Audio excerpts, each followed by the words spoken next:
आज हम जानेंगे कि भारतीय संविधान के विदेशी स्रोत क्या है। ऐसा नहीं कि भारतीय संविधान बनाने में पूरा विदेशी ही सहयोग मिला, मतलब अमेरिका से, ब्रिटेन से ऐसा संविधान का जिक्र किया गया, थोड़ा सा लिया गया, लेकिन उसके पहले भी भारतीय शासन अधिनियम 1935 में एक संविधान बना हुआ था। उसी में से लगभग 250 250 अनुच्छेद हम लोग ले चुके हैं, रिसीव किए हैं अपने संविधान में, ठीक है। और जो बच गया है वो अदर स्टेट से, अदर कंट्री से हम लोग रिसीव किए हैं, लिए हैं। जैसे में पहले हम लोग देखते हैं ब्रिटेन। ब्रिटेन को एक नंबर पे इसलिए हम लिखे हैं ताकि हम जानते हैं कि हम पे शासन करने वाला देश यही है, ब्रिटेन है। इसको यूके भी कह सकते हैं, इसमें कोई दिक्कत नहीं है, यूनाइटेड किंगडम, ठीक है। तो ये जब था तो याद रखिएगा कि संसद था, ये जब था, ब्रिटेन का शासन जब हो चल रहा था तो संसदात्मक शासन था। इसका मतलब राज्यसभा, लोकसभा, ये सब इसके पहले से ही था। तो याद करने का यही तरीका है कि ये ब्रिटेन जब था शुरू में तो ये संसद था, इसलिए संसदात्मक शासन जो होता है ब्रिटेन लाया। तो संसद में क्या होता था, विधि निर्माण होता था। ब्रिटेन जब शासन कर रहा था तो संसद में क्या कर रहा था, विधि निर्माण कर रहा था। और विधि निर्माण कर रहा था, उसके बाद एकल नागरिकता रखा था। देखिए, एकल नागरिकता आज भी हमारे इंडिया में है। ये कहाँ से लिया गया है, तो ब्रिटेन से। एकल नागरिकता का मतलब होता है आप एक साथ दो देशों की नागरिकता नहीं ले सकते हैं। इसका मतलब या तो भारत में रहिए, या फिर पाकिस्तान में रहिए, या फिर अमेरिका में रहिए, या फिर चाइना में रहिए। मतलब कहीं भी देश, अगर आप भारत में हैं और भारत के निवासी हैं, लेकिन आप अमेरिका गए, अमेरिका की लड़की से शादी कर लिए, या फिर ब्रिटेन गए, ब्रिटेन की कोई लड़की से शादी कर लिए, तो ब्रिटेन की नागरिकता जब तक नहीं मिल रही है तब तक आप भारत के नागरिक हैं। लेकिन जैसे ही ब्रिटेन की नागरिकता आप ले लिए, तब तक भारत की नागरिकता स्वतः समाप्त हो जाएगी। इसे ही कहते हैं एकल नागरिकता। क्या कहते हैं, एकल नागरिकता। तो एक पूछता है एग्जाम में कि भारत में एकल नागरिकता कहाँ से लिया गया है, तो ब्रिटेन से लिया गया है, ठीक है। हालांकि विजय माल्या जो है ब्रिटेन में, जो लंदन है, लंदन में स्थित है, वही एकल नागरिकता के चलते जो है भारत में नहीं आ रहा है। दूसरी बात, ये अलग टॉपिक है। दूसरी बात बताना, अमेरिका। देखिए, अमेरिका से हम लोग क्या लिए हैं, तो अमेरिका से लिए हैं मौलिक अधिकार और रूस से लिए हैं मौलिक कर्तव्य। तो देखिए दोस्तों, इसमें बहुत ज़्यादा कन्फ्यूजन आता है कि मौलिक अधिकार किससे लिए हैं, मौलिक कर्तव्य किससे लिए हैं। तो याद रखिएगा, एक ट्रिक है कि ये अ लगा हुआ है, अ से अमेरिका, अ से अमेरिका, ठीक है। कर्तव्य में र लगा है, र से रसिया, रूस। तो अ से अमेरिका, इसलिए हम याद कर सकते हैं कि मौलिक अधिकार की बात कभी भी आएगी तो अमेरिका, और मौलिक जब कर्तव्य की बात कहेगा तो रसिया। दूसरी बात, अमेरिका से जो है, अमेरिका में आप सबसे ज़्यादा फेमस चीज़ सुनते होंगे तो डोनाल्ड ट्रंप। डोनाल्ड ट्रंप, ठीक है, अभी सुनते होंगे कि हाँ भाई, पूरा न्यूज़ में, चैनल में आते रहते थे, राष्ट्रपति। तो डोनाल्ड ट्रंप क्या थे, अमेरिका के राष्ट्रपति। तो हम ये कह सकते हैं कि राष्ट्रपति का चुनाव, राष्ट्रपति का चुनाव, उपराष्ट्रपति का चुनाव, या फिर उनको हटाने की प्रक्रिया, ये सब कहाँ से लाया गया है, अमेरिका से लाया गया है। अब देखिए, राष्ट्रपति के समतुल्य ही न्यायिक प्रक्रिया में होता है हाई कोर्ट या फिर सुप्रीम कोर्ट। इनके न्यायाधीशों की नियुक्ति या फिर हटाने की प्रक्रिया जो भी है, ये सब अमेरिका से हम लोग लिए हैं, ठीक है। और ये भी हम लोग पता लिए हैं या कि संविधान को हमेशा सर्वोच्च रखना है, मतलब ऊपर।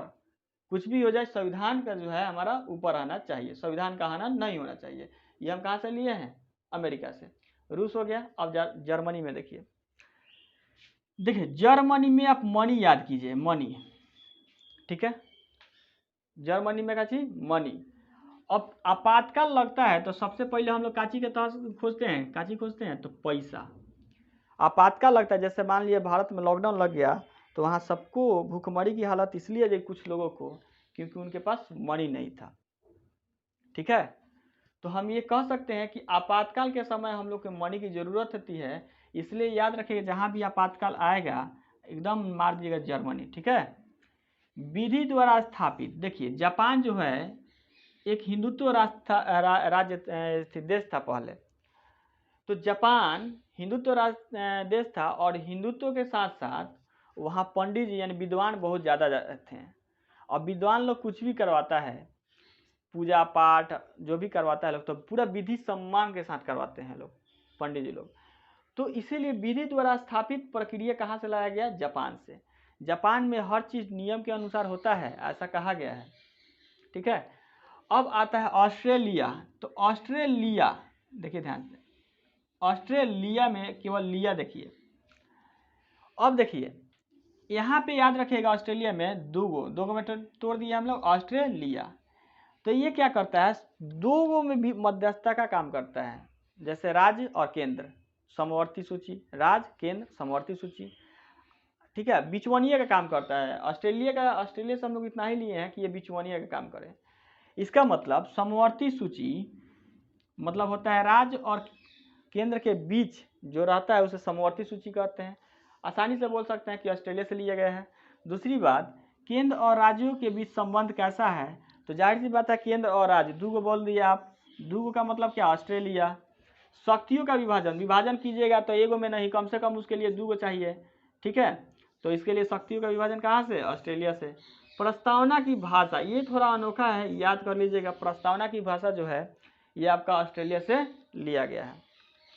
उसके बाद आता है दक्षिण अफ्रीका। आप सभी जानते हैं कि महात्मा गांधी जो हैं दक्षिण अफ्रीका में गए थे पढ़ाई करने, वहाँ से लौटे, उसके बाद संविधान उसका भारत में पूरा एकदम इधर से उधर उथल पुथल मचा के, एक सुने ही होंगे नमक सत्याग्रह किए, एकदम मतलब पूरा एकदम भारत को ये कर दिए, क्रांति ला दिए। तो हम कह सकते हैं कि संविधान में संविधान की संशोधन की प्रक्रिया जो है, क्योंकि गांधी जी जो हैं ये क्या थे, एक वकील थे, और वकील होने के साथ साथ वो संविधान का भी नॉलेज रखते थे, इसलिए हम कह सकते हैं, इसका हालांकि कोई ट्रिक नहीं है, संविधान संशोधन की प्रक्रिया कहाँ से लाया गया, दक्षिण अफ्रीका से। आयरलैंड से एक ही क्वेश्चन बार बार पूछता है कि नीति निर्देशक तत्वों का सिद्धांत कहाँ से लाया गया है, तो आयरलैंड से। कनाडा देखिए, कनाडा में बहुत एक क्वेश्चन पूछा जाता है कि संघात्मक विशेषता और राज्य और संघ के बीच शक्ति का विभाजन। इसका एक ट्रिक मेरे पास है कि शक्ति का बात आ जाए कभी भी, शक्ति विभाजन, शक्ति प्रदर्शन, तो ये आता है आपका कनाडा से लिया गया है। अमेरिका यूएसए के ऊपर जो है ना देश, वो कनाडा कहलाता है। तो आज हम देखें 9, और बहुत सारे एग्जामों में जो है यही 9 में से क्वेश्चन आता है कि ब्रिटेन से क्या लिया गया है, मौलिक अधिकार कहाँ से लिया गया है। ये हाईलाइटेड क्वेश्चन है, मौलिक अधिकार। महाभियोग भी हाईलाइटेड क्वेश्चन, महाभियोग किसी भी राष्ट्रपति, उपराष्ट्रपति, चाहे सुप्रीम कोर्ट के न्यायाधीश, इनको हटाने की प्रक्रिया के लिए महाभियोग लाया जाता है। आप जानते हैं कि अमेरिका में प्रधानमंत्री नहीं होते हैं, वहाँ पे राष्ट्रपति होते हैं। तो राष्ट्रपति से जो भी प्रक्रिया होगा किसमें आ जाएगा, आपका महाभियोग होगा, सब अमेरिका में आ जाएगा, ठीक है। आज के लिए हम लोग इतना ही, मिलते हैं अगले वीडियो में, तब तक के लिए थैंक्स।